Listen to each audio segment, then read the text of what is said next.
Dear students, dear colleagues, and dear fellow IAC participants, this is my research on protocols to be implemented in extraterrestrial contact and SETI security protocols. As you know, SETI means Search for Extraterrestrial Intelligence, and this has been an important research which has been going on since 1950s. Of course, there's an interesting science fiction component to it as well, but more importantly, we know that search for extraterrestrial intelligence is something that makes sense. There was a famous equation called the Drake's equation in 1950s. This is a small representation I have created using a source on the internet. You can see how Drake's equation is explained. Basically, it says that if you multiply the number of new stars born per year with the percent of stars that has a potential of having planets, multiplied by the average number of habitable planets per solar system, multiplied by the percent chance to have a habitable planet that develops life, multiplied by the percent chance that the life can develop intelligence, multiplied by the percent chance that life can communicate across space, multiplied by length of time a civilization sends signals into space, multiplied by the number of times a civilization may be able to reorient and reassert itself. So this is basically what Drake's equation is all about, and if you multiply all of these together, you're able to get a certain number. Obviously, as you can see, all of the parts of the equation are comprised of some of them are conjectural data that you have to guess, actually, because we can have some idea of number of new stars born per year. We can have some idea using the Goldilocks zone to say how many of the stars will have planets and how many of them will have habitable planets. But the chance of a habitable planet developing life and chances developing intelligence, these are all guesses that we have to make as a scientist. So we can make guesses on the higher end of the scale or lower end of the scale if you're more skeptic. But whatever we guess, I mean, from this equation, it's possible to see that in our galaxy, there's I would say at least 1% of chance that life would exist besides humanity in our galaxy.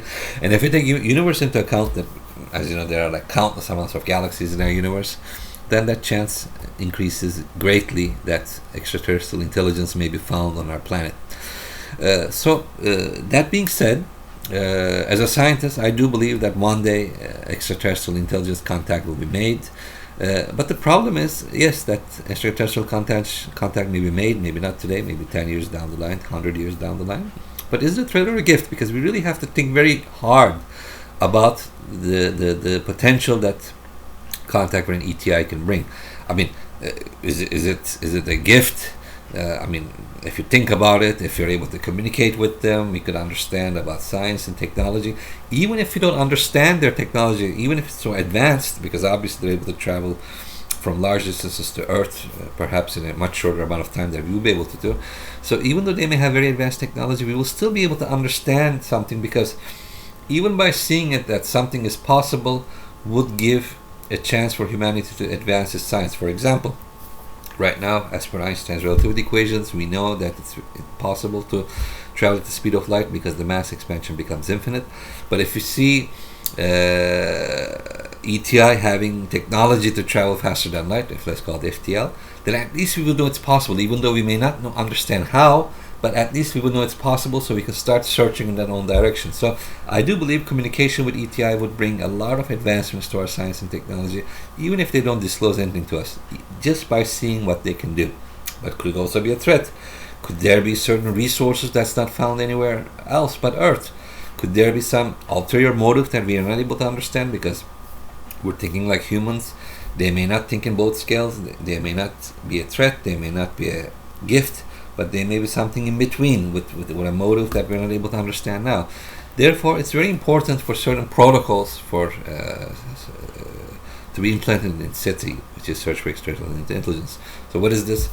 Obviously, the first thing that I recommend is communication should be limited to experts, which is comprised of engineers, scientists, linguists, sociologists, biologists, in order to make sure that communication is pristine and focused. You don't want communication with them that's unfocused, with people who are not experts. You certainly don't want politicians talking to ETI if they exist, because I'm pretty sure that would create a lot of chaos and probably destruction down the line. You need to keep access to the public very limited because human reaction is unpredictable. I mean, you can have all sorts of cults praying for salvation through extraterrestrial intelligence, or you may have people who may turn violent, or you may have people who go into full panic mode. So you want to make sure that the situation is contained and public is not notified until you know what you're dealing with. Each observation of their capability must be assessed by engineers. So like I said, even though we may not be able to understand the science, even though we may not be able to understand the technology, we can at least understand that that particular feat is possible. Of course, communication is both ways. In case communication is established with ETI, we need to make sure that the information is given to them in a modular form.